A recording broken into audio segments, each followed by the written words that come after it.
ஏன் களிமண் பொம்மைகள் வாங்க வேண்டும் என்பதை பார்ப்போம். ஏன் வாங்கக்கூடாது? ரசாயன கலவை பூசப்பட்ட கலர் பொம்மைகள். இந்த வகையான பொம்மைகள் குழந்தைகளில் முதல் பெரியவர்கள் வரை அனைவருக்கும் அலர்ஜியை ஏற்படுத்தும். சரி, இதோ பாருங்கள். விநாயகர் சிலை மண்ணில் இருந்து தயாரிக்கப்பட்டு மண்ணுக்கே செல்கிறது. இதனால் மண் வளம் பெருகும். இதில் எந்த விதமான ரசாயன கலவை பூச்சும் இல்லை.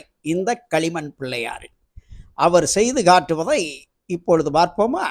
அச்சியிலிருந்து எடுக்கிறார் ஒரு பிள்ளையார் களிமண் பிள்ளையார் மண்ணில் இருந்து எடுக்கப்பட்ட மண்ணை நன்றாக பிசைந்து தண்ணீர் ஊற்றி வளப்படுத்தி மாவு போல் பிசைந்து அதன் பின் இந்த அச்சியில் வார்க்கிறார்கள்.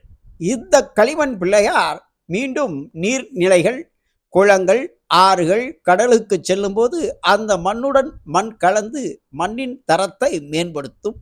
மண்ணில் இருக்கும் தரத்தை மேம்படுத்துவதோடு அதில் இருக்கும் நுண்ணுயிர் நீர்நிலைகள் இருக்கும் உயிரினங்களுக்கு அது உயிரூட்டியாகவும் இருக்கும். ஆனால் ரசாயனம் கலந்த பொம்மைகள், அதாவது விநாயகர் சிலைகள், உங்கள் கைகளை அலர்ஜியை ஏற்படுத்தும். மண்ணில் இருக்கும் உயிர்களை கொல்லும், நீர்நிலைகளில் இருக்கும் உயிர்களை கொல்லும்.